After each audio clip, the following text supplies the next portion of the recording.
Խաղաղության դատավարության հերթական փուլը կարելի է համարել ավարտված, վերաքննիչ դատարանը գնացել է խորհրդակցության, բայց ինչպես դատարանում են ասել,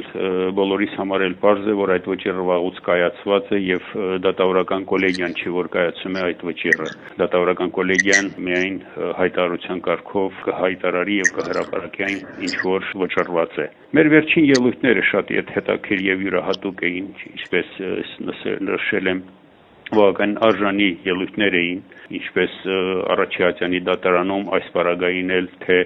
դատախազության ներկայացուցիչները եւ թե նաեւ դատավորը անհիմն կերպով միջամտում էին, ընդհատում էին որոշներին, այդ թվում նաեւ ինձ այդպես էլ չթողեցին ամբողջական իմ խոսքը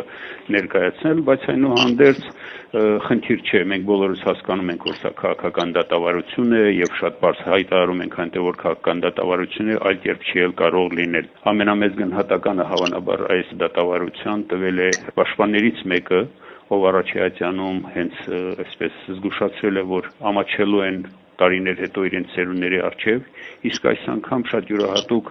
խոսք փոխանցեց դատավորական կոլեգիային, այսպես զգաստացնող խոսք փոխանցելով, որ չպղծենք դատարանը եւ ասաց, որ մեր հաղթանակները այս դատավարությամբ պղծել ենք, այսինքն մեր ընդհանուր պահվածքը արդեն մղում է նրանց, որպեսզի նրանք խոստովանեն, որ դատավարական գործընթացում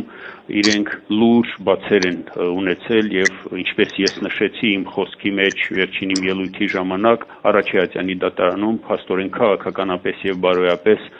մեղադրող կողմը եւ դատավորական կոլեգիան, որ նույն թիմն են, փաստորեն չեն շահել դատը, շահողը եղել ենք մենք, որպես մեղադրյալներ, այսպես ասած։ Մենք արժանի հակահարվածներ ենք տալիս, այսպես ասեմ, այն փաստարկներին եւ այն կեղծ պնդումներին, որ վերաբերում է մեր ժողովրդի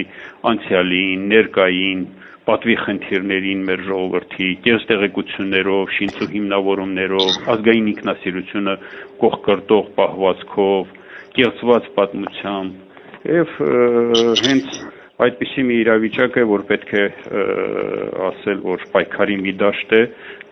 որտեղ գործում է ուժի օրենքը, այսինքն օրենքի ուժ չկա։ Մենք ենք որոշողը,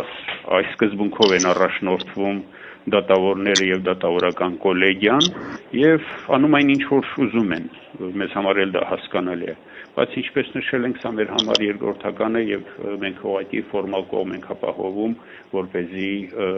հասնենք միջազգային դատարան։ Այնպես որ այս դատավարությունը կարող ենք համարել դատող կողմի համար տապալված դատավարություն։ Լրատվությունը ինչպես միշտ ներկայացվում է միակողմանի մանիպուլացված, իրականությանը ոչ համապատասխան։ Ես մեկ նույնիսկ մտածում եմ, որ ուր են Հայաստանի ազատության լրատվամիջոցի ռադիոկայանի լրագրողները, ազատություն որոնող լրագրողները։ Մոտ 2 տարի է սպասում ենք, որ դատարանի դահլիճում կհայտնվեն, չէ՞ որ նրանց համար սպիտակ տան պատերը կամ Կրեմլի պատերը կամ եվրոպական որևէ երկրի, այդ թվում նաև բրյուսելյան հանրահայտ պատերը դժվար չէ շոշափելը, բայց Բաքվի դատարանների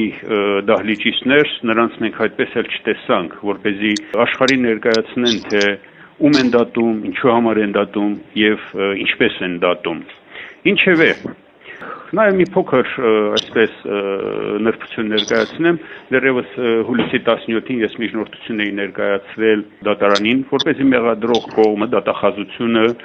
հաշվի առնելով ներկա ստեղծված իրավիճակը հայցը հետ վերցնի եւ քրեական գործը կարճվի, այս քրեական հետապնդում կոչված է դադարեցվի։ Տեղի վրա մերժվել է։ Ես բնականաբար ներկայացի, որ պետք է երիտասարդ կազմը, որ ներկա է խորհրդակցեն իրենց վերադասնել իրենց վերադասի, սակայն տեղի վրա մերժվեց։ Ամսի 31-ին մեր վերջին նիստի ժամանակ վերջի խոսքում ես խոսքս ուղղեցի դատավորին եւ խնդրեցի առաջարկ ներկայացրի դատավորին, որպեսզի իմ այդ միջնորդության բովանդակությամբ առաջարկ ներկայացնելով, պահը օգտագործելով այդ իմ առաջարկի հնարավորությունը օգտագործելով, որպեսզի դատավորական կոլեգիան խորհրդակցի ում հետ որ անհրաժեշտ է, ովքեր որ որոշում են կայացնում, եւ հաշվի առնելով երկու երկրների, երկու ժողովուրդների միջև ստեղծված նուրբ քաղաքական իրավիճակը, արտաքին քաղաքական դերակատարների դերը եւ որպես ապագայի միտված ներդրում այս քրեական հետապնդումը դադարեցնեն եւ գործը կարճեն։ Ինչ կորոշեն, սա այլ հարց է, բայց ամենայն դեպս այդպիսի մի առաջարկ ներկայացվել է։ Մեկ անգամ եւս պիտի ասեմ, որ մոտ 2 տարվա շարունակող այս երկու ատյանների դատավարության ընթացքում պաշտպանական կողմը այդպես էլ չստացավ ոչ մեղադրական ակտը, ոչ մեղադրական եզրակացությունը եւ ոչ էլ առաջի ատյանի դատավճիռը։ Լավ մնացեք, մենք մեր խոսքը դեռ կասենք։